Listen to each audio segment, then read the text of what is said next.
Florentino Perez real Madrid की successful history की एक ऐसी फिगर शायद जिनका कंट्रीब्यूशन मुझे पर्सनली ऐसा लगता है कि कई जगह पे प्लेयर्स से भी ज़्यादा है।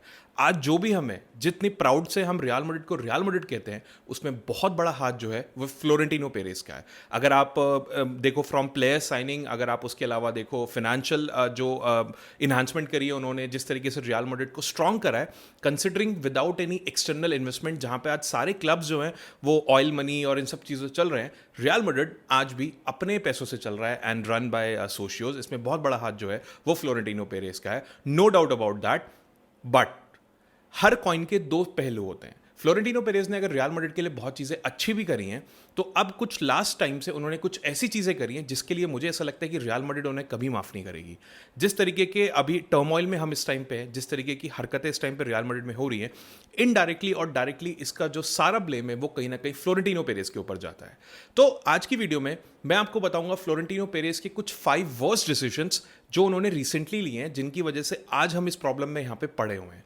इसमें साइनिंग्स भी हो सकती हैं, इसमें उनके ऑफ द फील्ड डिसीजन भी हो सकते हैं, इसके अलावा बहुत सारे डिसीजन हो सकते हैं। तो अगर आपको जानना है कि जिस प्रॉब्लम में रियल मैड्रिड इस टाइम पे है, कौन कौन से डिसीजन फ्लोरेंटिनो पेरेज के जो हैं उनको इस हालत में लेके आए हैं, तो प्लीज इस वीडियो को एंड तक देखना, होपफुली आपको समझ में आ जाएगा। Mistake number 1, sacking of Xabi Alonso. ये एक ऐसा पॉइंट था जहां पे मुझे ऐसा लगता है कि हमारा जो पूरा सीजन है वो पलट गया। आप फाइनली एक ऐसे मैनेजर को लेके आए जिसके साथ आपने लॉन्ग टर्म प्रोजेक्ट का सपना देखा था। एक ऐसा आर्किटेक्ट आपके पास आ गया था जो आपकी टीम को धीरे धीरे बिल्ड करता, जिसने बुंडेसलीगा में अपने आप को प्रूव करा, जिसने वहां पे बायर लेवरकुसेन को जो है बुंडेसलीगा का चैंपियन बनाया। एक ऐसा manager who is a mix of experience and current techniques. आप उसको ये नहीं कह सकते कि वो ओल्ड स्कूल मैनेजर था, but he was a genius kind of guy जो आपकी टीम को बिल्ड कर सकता था एंड बिल्ड कर रहा था। बट आपने उसको सिर्फ इसलिए सैक कर दिया क्योंकि आपके जो गैलेक्टिकोस थे उनको उनका जो वर्क रेट था या फिर जो उनका डिसिप्लिन था वो पसंद नहीं आया। आप खुद सोच के देखो कि एक सेट ऑफ प्लेयर्स जो हैं वो इसलिए परेशान है क्योंकि उनका जो एक मैनेजर है वो उनको ज़्यादा भागने के लिए कह रहा है, या फिर वो ज़्यादा उनको एक तरीके से कवर करने के लिए कह रहा है, या फिर प्रेस करने के लिए कह रहा है। जो उसकी टैक्टिक्स हैं वो उनको पसंद नहीं आ रही। मतलब मैंने आज तक ऐसा किसी टीम में यूजुअली नहीं देखा जहाँ पे प्लेयर्स ये बता रहे हैं कि हमें ये टैक्टिक्स पसंद नहीं आ रही। भाई ये कोच का काम है, आपका काम है अपने कोच को फॉलो करना। जब मैं ये सब सुनता हूं ना तो मुझे ना रोनाल्डो का एक इंटरव्यू याद आ जाता है, जहां पे जब रिपोर्टर ने क्रिस्टियानो रोनाल्डो से पूछा कि which is your favourite position या प्रेफर्ड पोजीशन, उस पर क्रिस्टियानो रोनाल्डो ने बोला था कि I just want to play, it's not right, it's not left, mid, I don't care, I just want to play. Just look at the mindset. जब इस mindset के प्लेयर्स खेलते हैं तो उनको टैक्टिक्स और इन सब चीज़ों से कोई फर्क नहीं पड़ता, they just want to play. But unfortunately Real Madrid में इस टाइम पे इतने स्पॉइल्ड ब्रैट किड्स आ चुके हैं जिन्होंने एक मैनेजर तक को सैक करा दिया। मतलब आप सोच के देखो कि फाइनली हमें ऐसा लगने लगा था कि हमारे पास एक ऐसा मैनेजर है जिसके पास मॉडर्न टैक्टिक्स है, जो हमें गोल भी स्कोर करवाएगा, जो हमें डिफेंड भी करवाएगा, जो हमें ट्रॉफीज भी जितवाएगा। और अगर आप ऑनेस्टली देखो तो उस टाइम तक हम कोई बुरी हालत में नहीं थे। हम ला लीगा में भी टॉप पे चल रहे थे, हम चैंपियंस लीग में भी शायद सेकंड थे if I am not wrong. कुछ भी बहुत ज़्यादा गलत नहीं चल रहा था। इट्स जस्ट दैट कि एक मोमेंट बार्सिलोना वाले मैच में विनीसियस जूनियर को सब्स्टिट्यूट कर दिया गया और उसकी वजह से हमारे स्पॉइल्ड किड ने इतना तमाशा मचा दिया कि end of the day Xabi Alonso को, अब कुछ लोग बोलेंगे कि वो खुद छोड़ के गए, बट आप और मैं बहुत अच्छे से जानते हैं कि वो क्या था। फाइनली आप लोगों की लैंग्वेज में जाबी अलोंसो ने रियल मैड्रिड को छोड़ दिया। मतलब ये वैसी बात हो गई कि आप एक आर्किटेक्ट को लेके आए हो एक बिल्डिंग बनाने के लिए, बट आपने उस आर्किटेक्ट को इसलिए हटा दिया बिकॉज आपके जो टेनेंट्स हैं वो कंप्लेंट कर रहे हैं। अरे टेनेंट्स होते कौन है कंप्लेंट करने वाले? It's your building, it's your architect. आपको तो बिल्डिंग की सुरक्षा देखनी है, आपको तो बिल्डिंग देखनी है कितनी स्ट्रांग बनेगी, आपको तो ये देखना है कि कितनी लंबी चलेगी। बट अनफॉर्चुनेटली रियल मैड्रिड ने जो है एक बहुत ही पैनिक बटन जो है फ्लोरेंटिनो पेरेज ने यहाँ पे दबा दिया, क्योंकि उनको ऐसा लगा कि ये विनीसियस जूनियर जो है ये तो परेशान हो रहा है, या इसको तो बहुत दिक्कत आ रही है। मुझे ये पर्सनल जो कनेक्शन है विनीसियस जूनियर और फ्लोरेंटिनो पेरेज का, इसका तो खैर कोई आइडिया नहीं है, बट इसकी वजह से आपकी जो पूरी टीम है ये यहाँ पे सफ़र कर रही है। और सफ़र कर रही है मतलब अभी तक कर रही है। जब वो मोमेंट जब वो छोड़ के गए थे उसके बाद से अभी तक हम जो है बिल्कुल भी चेंजेस नहीं कर पाए अपने सिस्टम में। एंड पहली मिस्टेक जो फ्लोरेंटिनो पेरेज की थी वो थी एक चलते हुए प्रोजेक्ट को, जो प्रोजेक्ट आगे जाके आपके लिए बहुत फैंटास्टिक टीम बना था, उसके आर्किटेक्ट को आपने 4 से 5 महीने के अंदर फायर कर दिया जस्ट बिकॉज आपके प्लेयर्स उससे खुश नहीं थे। Mistake number 2, the untouchable culture. एक क्लब जो है मेरे हिसाब से यार तब ऑपरेट करता है अपने बेस्ट पे जब ये चीज हमें क्लियर हो कि no player is bigger than the club. But unfortunately Vinicius junior जो है उन्होंने इस तरीके की इमेज जो है रियल मैड्रिड ड्रेसिंग रूम में बना ली, एंड ये इमेज इसलिए बना पाए क्योंकि फ्लोरेंटिनो पेरेज का उनको सपोर्ट था। कोई दूसरे प्लेयर जो है वो बेचारे मेहनत कर रहे हैं, अगर विनीसियस जूनियर कोच से बदतमीजी कर दे वो पनिश नहीं होता है, अगर विनीसियस जूनियर ट्रैक बैक भी ना करे तो वो पनिश नहीं होता है, अगर विनीसियस जूनियर अपने स्पेक्टेटर से बदतमीजी तक कर दे, ऑन फील्ड जो प्लेयर्स हैं उनसे लड़ाई झगड़ा तक कर ले, कुछ भी कर ले, उसके साथ कुछ नहीं होगा। आप 2 मिनट के लिए सोच के देखिए, you have players like फेडे Valverde, you have players like Jude Bellingham जो मैच पर मैच अपना बिल्कुल छाती फाड़ के बिल्कुल लंग्स बेचारे बाहर करके भाग कर आगे पीछे भाग रहे हैं। आप 2 मिनट के लिए सोच के देखिए कि उनको कैसा लगता होगा कि यार एक तरफ हम हैं जो मेहनत पे मेहनत करे जा रहे हैं और एक तरफ एक ऐसा प्लेयर है जो सिर्फ कोचेस को सैक करवा दे रहा है, जिसको भागने की भी जरूरत नहीं है बहुत ज्यादा, अगर वो गोल ना भी मारे तो भी चलेगा, अगर वो ड्रिबल भी बेकार कर दे तो भी कोई दिक्कत नहीं है, वो 10-10 मैचों तक गोल ना मारे तो कोई फर्क नहीं पड़ता, अगर वो 11वें मैच में 2 गोल मार दे तो वो किंग ऑफ द वर्ल्ड हो जाता है। हमने ऐसा क्या गलत करा है, राइट? ये जो कल्चर है ये रियल मैड्रिड में पहले नहीं हुआ करता था। फ्लोरेंटिनो पेरेज ने खुद प्लेयर्स को बाहर का रास्ता दिखाया हुआ है जिनको ऐसा लगता है कि वो क्लब से बड़े बनने लग गए। मैं आपको एग्जांपल बता सकता हूं, एंजल डी मरिया जो क्लब के साथ लड़ाई झगड़ा करने लग गए थे, बाहर कर दिया। उसके बाद अगर आप एग्जाम्पल उठाओ तो हामिस रॉड्रिगेज जो बिल्कुल भी मेहनत नहीं कर रहे थे, हमेशा जिदान के साथ उनके बहुत अच्छे टर्म्स कंडीशंस भी नहीं थे, मेहनत भी नहीं करते थे, ट्रेनिंग सही से नहीं करते थे, बाहर का रास्ता दिखा दिया। ऐसे बहुत सारे एग्जाम्पल्स अलग अलग हैं और ये सारे एग्जाम्पल फ्लोरेंटिनो पेरेज ने खुद सेट करे हैं। बट अनफॉर्चुनेटली जैसे जैसे उनकी उम्र बढ़ती जा रही है वो सठियाते जा रहे हैं, मुझे तो ऑनेस्टली ऐसा लगता है। यही कारण है कि आपने एक प्लेयर को इतनी पावर दे दी कि जब अगर उसका जो मन करेगा वो कर सकता है, वो ड्रेसिंग रूम में चाहे जिसको सपोर्ट करेगा वो वहां का किंग बन जाएगा, मतलब किंग तो वही रहेगा, उसका चमचा बन जाएगा, काइंड ऑफ जो सिंपल सी चीज है। आप कोई भी मेजर ट्रॉफी नहीं जीत सकते अगर आपका ड्रेसिंग रूम जो है वो डिवाइडेड रहेगा, और ड्रेसिंग रूम यूजुअली तब डिवाइड होता है जब आप एक प्लेयर को अंधा सपोर्ट करते हो और बाकी प्लेयर्स को इतनी वैल्यू नहीं देते हो। मतलब आप इस लेवल पे आ गए हो कि उसके 30 मिलियन की डिमांड को भी आप कहीं ना कहीं कंसिडर कर रहे हो, जो कि आपने मुझे लगता है रोनाल्डो के टाइम पे भी जो थोड़ी बहुत कंसिडर करी थी, बहुत मुश्किल से करी थी, उनको भी आपने बाहर का रास्ता दिखा दिया क्योंकि उनको थोड़ा सा ज्यादा पैसा चाहिए था, which is a fair demand from him. मैं तो साफ बोल रहा हूं इस चीज के लिए, विनीसियस जूनियर ने ऐसा कुछ नहीं करा है जिसके लिए मैं उनको बोलूं कि ये 30 मिलियन जो उनको मिलने चाहिए फेयर डिमांड है, बट फ्लोरेंटिनो पेरेज को लगता है तो मिलेंगे। This is the problem with real Madrid, and unfortunately Florentino Perez जो है अभी तक भी इस चीज को सॉल्व नहीं कर रहे हैं। ऐसा लगता है कि जो ड्रेसिंग रूम है वो वर्कर्स और अनटचेबल्स, इस अनटचेबल्स में आप किलियन एम्बापे ले लीजिए, विनीसियस जूनियर ले लीजिए, या फिर जूड बेलिंगम ले लीजिए, पर जूड बेलिंगम तो खैर वर्कर्स में आ जाएगा, इन दो को खासकर रख लीजिए, बाकी लोगों को यहां रख लीजिए। सो ये जो एटीट्यूड है हमारे ड्रेसिंग रूम का, ये सारी गलती फ्लोरेंटिनो पेरेज की है। मैं आज भी ये चीज कहता हूं, अगर उस बार्सिलोना वाले फियास्को के बाद जहां पे उन्होंने जाबी अलोंसो से बदतमीजी करी थी, अगर हम विनीसियस जूनियर को पनिश करते या फिर उनकी कुछ मैच फीस काटते, सस्पेंड करते, इंटरनल हम कुछ करते, आज हम इस हालत में नहीं होते। Mistake number 3, the appointment of Arbeloa. अब आप सोच के देखिए कि आपने एक वर्ल्ड क्लास जो टैक्टिशियन है उसको फायर करके आपने अल्वारो आर्बिलोवा को हायर किया, not because he is a world class tactician but just because he is a yes man for you. Xabi Alonso जो है वो मैनेजमेंट और इन सब के पीछे पड़े रहते थे, भाई ये प्लेयर साइन करो, ये करो, एंड ये हम सब जानते हैं कि रियल मैड्रिड मैनेजमेंट जो है फ्रॉम फ्लोरेंटिनो पेरेज टू नीचे के जो लोग हैं जैसे होजे एंजल सैंचेज, अनस या फिर और भी जो लोग हैं, वो कहीं ना कहीं कोचेस के ऊपर प्रेशर डालते हैं सारे प्लेयर्स को खिलाने के लिए। सारे प्लेयर्स मतलब सारे स्टार प्लेयर्स, कि आप विनीसियस को भी डालो, आप अम्बापे को भी डालो, आप बेलिंगम को भी डालो, चुआमेनी को भी डालो, ये कोच की मर्जी है कि उसको किसको खिलाना है। बट अनफॉर्चुनेटली रियल मैड्रिड में ऊपर से ऑर्डर आते हैं। जाबी अलोंसो इन सारी चीजों को कहीं ना कहीं चैलेंज करते थे, वो अपने हिसाब से चीजें करने की कोशिश करते थे, पूरा नहीं कर पाए, कोशिश जरूर करते थे, जिस वजह से फ्लोरेंटिनो पेरेज उनको नापसंद करते थे। इसीलिए आपने जब एक वर्ल्ड क्लास टेक्नीशियन को हटाया तो आपने आर्बिलोवा को रख दिया, जो आपकी मैनेजमेंट को बिल्कुल चैलेंज नहीं करेंगे।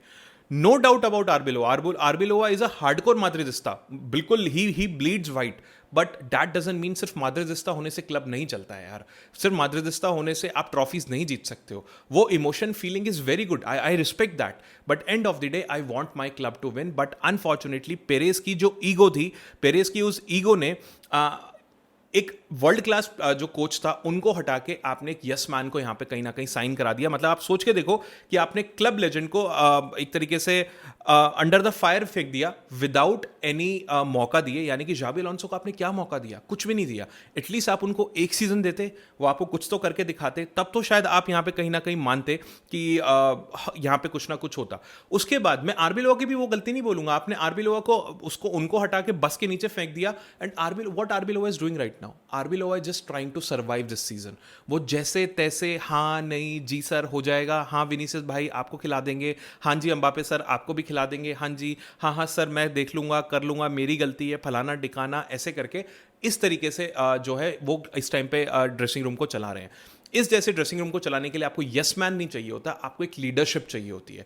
जैसे कि आपको जोजे मोरिनियो चाहिए, जैसे कि आपको थॉमस टुकल चाहिए, जैसे कि आपको एंटोनियो कॉन्टे चाहिए। इस टाइप के प्लेयर, इस टाइप के मैनेजर्स जो कि कमांड करते हैं, जो कि सिर्फ लीड ही नहीं करते, जो प्लेयर्स को उनकी औकात दिखाते हैं। आपको इस टाइप की लीडरशिप यहाँ पे चाहिए थी। बट अनफॉर्चुनेटली आपने आरबी लोवा को चुना जो कि आपके यस मैन बन गए थे, और इस टाइम पे वो सिर्फ सर्वाइव करने की कोशिश कर रहे हैं। तो ये जो डिबैकल या फिर जो ये इस टाइम पे भसड़बाजी चल रही है ड्रेसिंग रूम के अंदर, इसका मैं पूरा ब्लेम जो है वो अपॉइंटमेंट ऑफ आरबी लोवा के ऊपर डालूंगा एंड फ्लोरेंटिनो पेरेस के ऊपर। Mistake number 4, not signing the defenders. ये तो हम सब जानते हैं कि फ्लोरेंटिनो पेरेस जो है एडिक्टेड है टू साइन अटैकर्स। ले दे के हर बार वो अटैकर्स को साइन करते रहते हैं। अगर आप उस टाइम से उठा लो, पहले टाइम से, आपने रोनाल्डो को साइन कर लिया, आपने कका को साइन कर लिया, आपने बेंजेमा को साइन कर लिया, उसके बाद आपने बेल को साइन कर लिया, उसके बाद भी अगर आप देखते रहो तो हमने हामिस रॉड्रिगेज को साइन कर लिया वर्ल्ड कप के बाद, उसके बाद आप उठाओ तो हमने जूड बेलिंगम को साइन कर लिया, हमने किलियन एम्बापे को। इनमें से आपने डिफेंडर्स कितने साइन करे हैं? निको स्लॉट, सॉरी देखो निकल जाता है कई बार। आपने ले देके किसको साइन किया? डीन हाउसन को, वो भी सिर्फ इसलिए कि बहुत ज्यादा प्रेशर आपका जाबी अलोंसो की साइड से पड़ा। उसके बाद आपने साइन किसको किया? आपने साइन किया अल्वारो करेरास को। मैं अभी फ्री एजेंट्स की बात नहीं कर रहा हूं लाइक रोडेगर, मे बी आपने ट्रेंट अलेक्जेंडर आर्नोल्ड को भी साइन किया। बट आपने जो प्रॉपर डिफेंडर्स थे, जो एक्सपीरियंस डिफेंडर्स थे, जिन पे आपको खर्चा करके आपको साइन करना चाहिए था, आपने कोई भी डिफेंडर वैसा जो है आज तक साइन नहीं करा। This is the problem of Florentino Perez. ये जो ऑब्सेशन है अटैकर्स का, उसकी वजह से आपने जितने भी डिफेंडर्स थे उनको कभी साइन करने के बारे में सोचा ही नहीं। आप इस एजिंग डिफेंस लाइन के साथ साल के 60 मैचेस नहीं खेल सकते हो। मेरे जैसा 2 कौड़ी का यूट्यूबर जब घर पे बैठ के ये चीज समझ सकता है, आपको क्या लगता है क्या फ्लोरेंटिनो पेरेज एंड मैनेजमेंट को ये चीज नहीं पता होगी? या फिर जो कोचेस वहां पे टीम को खिला रहे हैं क्या उनको नहीं पता? बट फ्लोरेंटिनो पेरेज ने सबकी बातों को नजरअंदाज किया and he went every time to buy the attackers. शायद हमारे पास इस टाइम पे हिस्ट्री की सबसे कॉस्टलीस्ट अटैकिंग लाइन जरूर होगी। बट अगर आप अगर डिफेंस की बात करोगे तो डिफेंस के हम इस टाइम पे सबसे वीक डिफेंस जो है ला लीगा में, मुझे तो रियल मैड्रिड का लगता है। ठीक है, आपने अटैक आगे खड़ा कर लिया, बट द मोमेंट जो आपके ओपोनेंट्स हैं वो आपके अटैकर्स को पास करते हैं या एक तरीके से आपकी मिडफील्ड में आते हैं, हमें अपनी सांसें रोकनी पड़ जाती हैं कि पता नहीं अब ये 2 गोल ना खा जाए, कहीं अभी 3 गोल ना खा जाए। इसका कारण क्या है? इसका कारण ये है कि रियल मैड्रिड ने बिना ठीक से प्लानिंग किए सिर्फ अटैकर्स खरीद के छोड़ दिए। मतलब, और ये तो सिर्फ अभी बड़े वाले हैं, उसके अलावा आप एंड्रिक उठा लो, अगर आप उसके अलावा रॉड्रिगो उठा लो, आप फ्रैंको मैसनतूनो उठा लो, सारे के सारे आपने जो खरीदे हैं वो कहीं ना कहीं, जो ब्राजीलियन किड्स भी खरीदे हैं वो आपने सिर्फ अटैकिंग पॉइंट ऑफ व्यू से ही खरीदे हैं। एक बहुत ही फेमस कहावत है कि जिन टीम्स का डिफेंस अच्छा होता है वो लीग्स को जीतती हैं। अटैक से शायद आप 1 मैच जीत जाओगे, 2 मैच जीत जाओगे, बट अगर आपका डिफेंस सॉलिड नहीं है तो आप कभी भी लीग नहीं जीत पाओगे। बट फ्लोरेंटिनो पेरेस को ये चीज़ आज तक समझ में नहीं आई। आपने एक घर बना दिया एक ऐसी फाउंडेशन पे जिसमें पेरेस को सिर्फ रूफ से मतलब था, उनको नीचे फाउंडेशन से मतलब नहीं। मतलब आप एक घर बनाना चाहते हो बट आपने उसकी फाउंडेशन नहीं रखी, छत बना देते हैं, छत बढ़िया एकदम बारिश नीचे जाएगी, एकदम ऐसे स्लांट करके बढ़िया सुंदर सुंदर हीरे जवाहरात लगा देते हैं ऊपर। This is the condition of Real Madrid right now and that is why we are struggling. And इसका पूरा ब्लेम जो है वो फ्लोरेंटिनो पेरेस को जाता है। Mistake number 5, the Toni Kroos void. Toni Kroos के जाने के बाद रियल मैड्रिड ने उनकी एक भी सेंसिबल रिप्लेसमेंट को साइन नहीं किया। मैं मानता हूं कि इस टाइम पे आर्दा गुलर बहुत अच्छा खेल रहा है, आर्दा गुलर आपको असिस्ट दे रहा है, बट आर्दा गुलर इज ऑल्सो अटैकिंग मिडफील्डर जो अभी के लिए आपके साथ चल रहा है। Toni Kroos was the brain of the real Madrid. आपने पूरी टीम का ब्रेन निकाल दिया और उसके बाद आप उम्मीद कर रहे हो कि जो पूरी बॉडी है वो यहाँ पे फंक्शन कर लेगी। आपको एक ऐसे मिडफील्डर की जरूरत थी जो डीप बैठे, जो वहां से गेम का टेम्पो डिक्टेट करे, जो वहां से आपके अटैकर्स हैं उनके लिए रन्स बनाए, उनके लिए पासेस बनाए, और जब उधर से अटैक आए तो आपके डिफेंस को शील्ड करने का काम करे। अनफॉर्चुनेटली फ्लोरेंटिनो पेरेज ने सोचा कि है टोनी क्रूज ये जैसे प्लेयर तो रोज आते रहते हैं, इनका क्या है, ये तो मेरे कामाविंगा कर लेगा, ये तो मेरा चुआमेनी सारा काम कर देगा। Tchouameni is your defensive midfielder, he is not a Toni Kroos. उसके बाद आपने दूसरी गलती करी, लुका मॉड्रिच को आपने जाने दिया, जो कि इवेंचुअली रुकना चाहते थे। मुझे नहीं पता, कुछ लोग कहते हैं कि उसका र्यूमर जो है वो जाबी अलोंसो पे जाता है कि वो उनको नहीं चाहते थे, बट अगर आप फ्लोरेंटिनो पेरेज हो यार, आप हर चीज के जब आप जाबी अलोंसो के ऊपर जाके डिसीजन ले सकते हो, तो आप जाबी अलोंसो के ऊपर जाके लुका मॉड्रिच को भी रख सकते थे, बट अनफॉर्चुनेटली आपने इतनी जहमत नहीं उठाई। आपने कहा अरे छोड़ना, लुका मॉड्रिच बूढ़ा हो गया है, जाएगा, टोनी क्रूज की क्या जरूरत है हमें। मतलब अगर आप अभी भी सोचो तो मुझे ऐसा लगता है कि जो सारे मैचेस हैं वो सिर्फ एक बास्केटबॉल मैच की तरह लगते हैं, कि मतलब प्रॉपर केओस चल रहा है मैच में, आगे पीछे बस भाग रहे हैं प्लेयर, बॉल लेके इधर से उधर जा रहे हैं, बट एक एक्चुअल कंट्रोल जो होता है, जो फुटबॉल को फुटबॉल बनाता है, वो जो मैजिक है मिडफील्ड का, वो मुझे इस टाइम पे कहीं भी देखने को नहीं मिलता है। हमारे पास किसी भी गेम में कंट्रोल नहीं है। हमारे लिए कंट्रोल लेके आया करते थे टोनी क्रूज, हमारे लिए कंट्रोल लेके आया करते थे लुका मॉड्रिच। जब दोनों के दोनों आपके पास नहीं है, तो मतलब मुझे ऐसा लगा कि पेरेज ने सोचा कि जो क्रूज की पासिंग है, मैं उसको रिप्लेस कर दूंगा ऐसे प्लेयर्स लाके जो और ज्यादा भागेंगे, मैं और ज्यादा मैसन तुनों को ले आऊंगा जो और पीछे तक भागेगा। अरे भाई, midfield and wings, midfield and attacking is a different aspect of the game यार। जो एक ऐसा प्लेयर जो एक जगह पे खड़े खड़े पूरी टीम को रन कर सकता है, वर्सेस एक ऐसा प्लेयर जो सिर्फ भाग रहा है।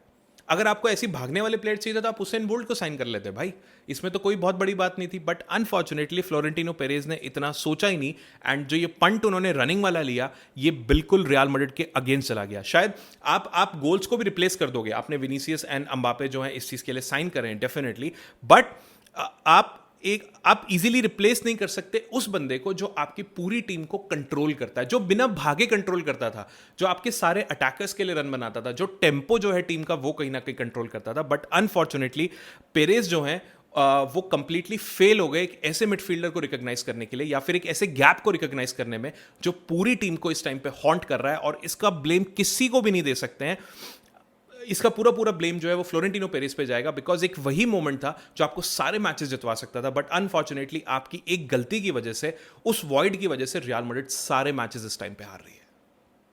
तो गाइज, ये थी मेरी नजर में फ्लोरेंटिनो पेरेज की कुछ 5 मिस्टेक्स। अगर इसमें से कोई मिस्टेक रह गई हो तो just kindly let me know in the comments, and let me know कि आपको क्या लगता है, आप इसमें से कौन सी मिस्टेक से ज्यादा अग्री करते हैं। लाइक मी, मुझे ऐसा लगता है कि जाबी अलोंसो को लेट गो करना सबसे बड़ी मिस्टेक थी। सबसे बड़ी मिस्टेक थी। Do you also think so? And अगर वीडियो अच्छी लगी हो तो please share with your friends and subscribe to my channel. Thank you.